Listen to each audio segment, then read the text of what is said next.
এবার ঋতপন্থী তৃণমূল কংগ্রেসে যোগ অনুব্রত মণ্ডলের। হ্যাঁ, ঠিকই শুনছেন, বীরভূমের নাকি বাঘ সেই দোর্দণ্ড প্রতাপ অনুব্রত মণ্ডলের অবশ্য বীজ দাঁত অনেকদিন আগেই ভেঙে গিয়েছিল। গরু পাচার মামলাতে তিহার জেল ঘুরে আসার পরে অনুব্রত মণ্ডলের সেই জৌলুস আর ছিল না, কারণ তার জমি অনেকটাই দখল করে নিয়েছিলেন কাজল শেখ। যদিও এই কাজল শেখও এখন ভোটের ফল বেরোনোর পর থেকে ঋতব্রত বন্দ্যোপাধ্যায় পন্থী, আর সেই একই দলে ঢুকতে চলেছেন অনুব্রত মণ্ডল, বা ঢুকে গিয়েছেনও বলে দিতে পারেন। সম্ভব হলো কি করে, সেটাই আমার আজকের ভিডিওতে থাকবে। ভিডিওটা ভালো লাগলে লাইক কমেন্ট শেয়ার করবেন, আর ভালো না লাগলেও জানাবেন। চ্যানেলটা সাবস্ক্রাইব করে নেবেন প্লিজ।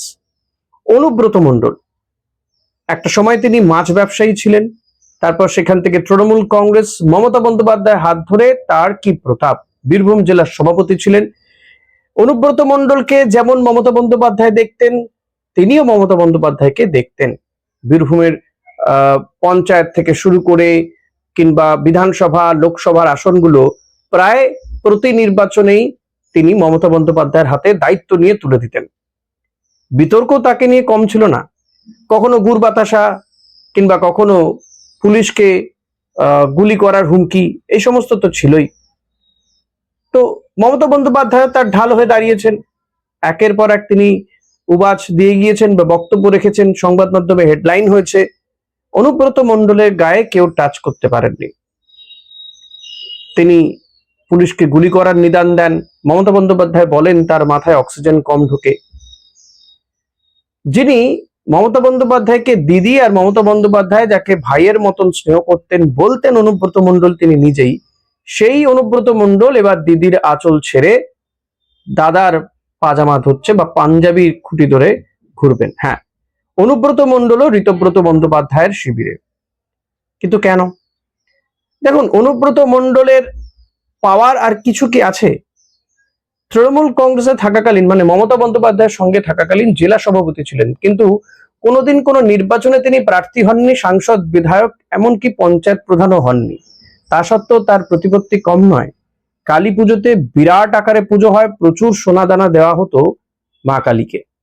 ইহানো অনুব্রত মণ্ডলের নাম জড়ায় তৃণমূল জামানাতেই গরু পাচার মামলায়, তাকে পুলিশ গ্রেপ্তারও করে, তিহার জেল হয়। যতদিন তিনি তিহার জেলে ছিলেন, সংগঠনের দায়িত্ব মমতা বন্দ্যোপাধ্যায় কোর কমিটি করে তুলে দিয়েছিলেন। যদিও সেই কোর কমিটিরও অর্ধেক সদস্যই চলে গিয়েছেন এখন, মানে প্রায় বোধহয় সব সদস্যই চলে গেছেন ঋতব্রত বন্দ্যোপাধ্যায়ের ঘরে। অনুব্রত মণ্ডল বাকি ছিলেন, কিন্তু সেটাও আর বাকি থাকলো না। তো কোর কমিটি তো দেখছিল, এবং অনুব্রত মণ্ডলের অভাব পূরণ করে দিচ্ছিলেন কাজল শেখ। তিনি অনেকটা জেলার দায়িত্ব নিয়ে নিয়েছিলেন। তিনি লোকসভা নির্বাচনে দলকে ডিভিডেন্ডও দেন, দুটি আসন তৃণমূল কংগ্রেসের ঘরেই আসে। কিন্তু সেই সাংসদরাও আজকে আর তৃণমূলের সঙ্গে নেই, মানে মমতা বন্দ্যোপাধ্যায়ের সঙ্গে নেই।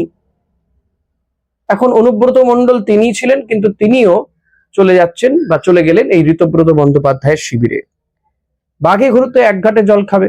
কাজল শেখ, অনুব্রত মণ্ডল একসঙ্গে কাজ করছেন সচরাচর হয়নি। একই পার্টিতে থাকলেও তাদের মধ্যে এই দ্বন্দ্ব দীর্ঘদিনের। মমতা বন্দ্যোপাধ্যায়, অভিষেক বন্দ্যোপাধ্যায়রা চেষ্টা করেও মেটাতে পারেননি, কিন্তু সেই কঠিন কাজটাই কিন্তু ঋতব্রত বন্দ্যোপাধ্যায় করে ফেললেন। কি করে ফেললেন? হ্যাঁ, পরবর্তীতে যে ঝামেলা হবে না সেটা কেউ বলতে পারে না, কিন্তু আপাতত তারা একসঙ্গে মাথা নিয়ে রয়েছেন বিজেপির সান্নিধ্যে। কারণটা ওই যেটা তৃণমূল, মানে মমতা বন্দ্যোপাধ্যায় পন্থী তৃণমূল কংগ্রেসের পক্ষ থেকে যেটা বলা হচ্ছে, যে নিজেদের সম্পদ বাঁচাতে, জেল যাত্রা বাঁচাতে। কারণ অনুব্রত মণ্ডলের বিরুদ্ধে এই বিজেপি মাস কয়েক আগেও বলে বেড়াতো গরু চোর, কয়লা চোর, হ্যাঁ, অনেক কিছু তাকে গালমন্দ করত। তো সেই বিজেপির সঙ্গেই কার্যত চলে যাচ্ছে অনুব্রত মণ্ডল, কাজল শেখরা। বুঝতেই পারছেন, হয়তো বাঘে গরুতে এক ঘাটে জল খেতে বাধ্য হচ্ছে। তার কারণটা হচ্ছে নিজেদের প্রতিপত্তি, সম্পদ বাঁচানোর জন্য, মান সম্মান বাঁচানোর জন্য, এবং যাতে জেল যাত্রা না হয়। মমতা বন্দ্যোপাধ্যায়ের হাত ছেড়েছেন বহু তৃণমূল নেতাই, যারা এই কয়েকদিন আগেও মমতা বন্দ্যোপাধ্যায় আশেপাশে ঘুরঘুর করছিলেন, যেমন চন্দ্রিমা ভট্টাচার্য, সুদীপ রাহা, তারাও ছেড়ে দিয়েছেন। সুদীপ রাহা এখন ঋতব্রত বন্দ্যোপাধ্যায়ের যে টিএমসিপি, তার সভাপতি হয়ে গেলেন। ভাবুন একবার, এই কিছুদিন আগেও মমতা বন্দ্যোপাধ্যায় বাড়ি যাচ্ছিলেন, আসছেন যাচ্ছেন, ঘুরছিলেন, তিনিও চলে এলেন এই দলে। চন্দ্রিমা ভট্টাচার্য রাজ্য সভানেত্রী করা হয়েছিল, তিনিও চলে এলেন। মান অভিমান তার এত হয়েছে, তিনিও চলে এলেন। জ্যোতিপ্রিয় মল্লিক দল ছেড়ে দিয়েছেন, শোনা যায় এদের সঙ্গে তিনি রয়েছেন। কিংবা ফিরহাদ হাকিম, অরূপ বিশ্বাস, ভাবা যায় না যে নামগুলো, যে তারাও ঋতব্রতপন্থী হয়ে গিয়েছেন। এই অরূপ বিশ্বাস, ফিরহাদ হাকিমের জন্যই নাকি কল্যাণ বন্দ্যোপাধ্যায়রা মমতা বন্দ্যোপাধ্যায়ের পাশে যেতে পারতেন না। এটা তো সত্যি অনেকাংশে দেখাও গিয়েছে যে এরা কাউকে ঘেঁচতে দিতেন না মমতা বন্দ্যোপাধ্যায়ের পাশে। আজকে মমতা বন্দ্যোপাধ্যায় নির্বাচনে হেরে গিয়েছেন, তো একে একে তার সমস্ত ভাইয়েরাই চলে যাচ্ছেন। অনুব্রত মণ্ডল, যিনি মমতা বন্দ্যোপাধ্যায়কে প্রায় পুজোই করতেন, তিনিও চলে যাচ্ছেন। আর প্রত্যেকেরই বক্তব্য এর জন্য দায়ী নাকি মমতা বন্দ্যোপাধ্যায়। তার অতিরিক্ত যে স্নেহ, ভাইপো স্নেহ, সেই স্নেহের জন্যই বাকিরা চলে যাচ্ছেন। কারণ যার জন্য দল ডুবেছে তাকেই তিনি আগলে রেখেছেন, বাকিদের দিকে দেখছেন না, তিনি সম্মান পাচ্ছেন না। এতদিন প্রচুর সম্মান তারা পেয়েছেন, আসলে এতদিন যতটা পেরেছেন নিংড়ে নিয়েছেন, প্রতিপত্তি বাড়িয়ে নিয়েছেন, সম্পদ বাড়িয়ে নিয়েছেন। বিভিন্ন অভিযোগ, যে অভিযোগ এতদিন তৃণমূল কংগ্রেসের বিরুদ্ধে বিজেপি করে আসছিল, সেই বিজেপি এখন দেখা যাচ্ছে একের পর এক নেতাদেরকে তাদের ঘরে তুলছে, ভালো তৃণমূল বেছে বেছে। অবশ্য 3 জনকে তারা ঘরে তুলে নিয়েছে, রাজ্যসভার সাংসদ করতে পাঠিয়েও দিয়েছে, সাংসদ হয়েও যাবে। সুখেন্দু শেখর রায়, প্রকাশচিক বড়াই কিংবা সুস্মিতা দেব। এই প্রকাশচিক বড়াইকেও সুকান্ত মজুমদার গরুচোর গরুচোর বলে ডাকছিল। তার নাকি পেটে পাড়া দিয়ে সব সম্পত্তি বার করে নেবে। এখন কি পাড়া দেবে, এখন কি বলবে, তাকে গলা জড়িয়ে ধরবে আর বলবে ভাই কিছুটা এদিকে দাও নাকি? আদৌ কি সেই সম্পত্তি আর তিনি বার করতে পারবেন? আসলে এরা এই সম্পত্তিগুলোকে বাঁচাতেই গিয়েছে, অন্তত মমতাপন্থী তৃণমূলের তো তাই বক্তব্য। ভাই ঘরের খেয়ে বনের মোষ তাড়িয়ে লাভ নেই, আর প্রচুর পাবলিকের খেয়েছে। এখন নিজেদের এই যে খাওয়া, এই যে সম্পদ তারা তৈরি করেছেন, সেই সম্পদ বাঁচানোর জন্যই তারা ঋতপন্থী হচ্ছেন, আখেরে তারা বিজেপি পন্থী হচ্ছেন।